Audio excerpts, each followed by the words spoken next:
I was married to Alina for 7 years. To everyone around us, we were the perfect couple. Two people who had weathered storms, grown together, and still laughed like we did when we were teenagers.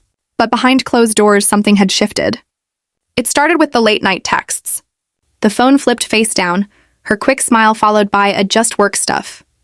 I didn't want to be paranoid.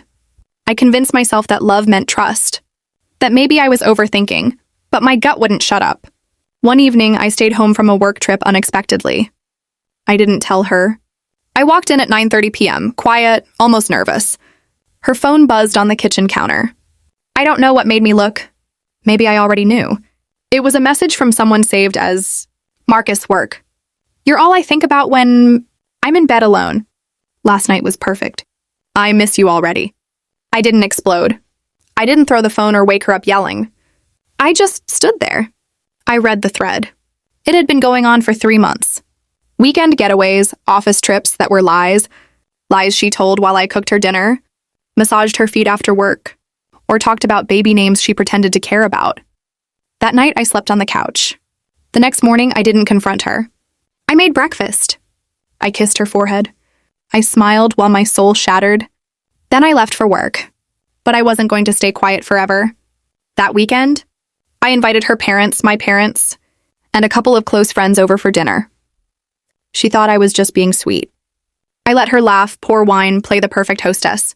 Then I stood up and calmly said, I want to thank everyone for coming. I have something to share. Alina has been having an affair for 3 months. I found out last week. Silence, Alina's face turned white. Her mom gasped. Her dad stood up asking me if I was joking. I handed her phone to her father and walked out of the room. I didn't scream. I didn't cry in front of them. I didn't call her names or beg for answers. I walked out with my dignity. Later, she tried to explain. She said she didn't know why she did it, that it meant nothing, that she still loved me. But I just looked at her and said, if you loved me, you wouldn't have done it. She asked if there was a chance for us. I said no, because sometimes the best way to handle betrayal isn't revenge or cruelty, or stooping to their level.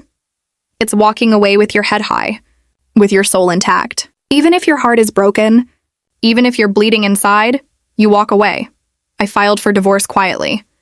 I didn't drag her name through the mud. I didn't respond to her texts or the "I miss you" calls. She'll live with what she did. But I'll live free, scarred, yes, but with dignity. And that's something no one can take from me. Let me know. If you'd like a version from the wife's point of view or a twist ending,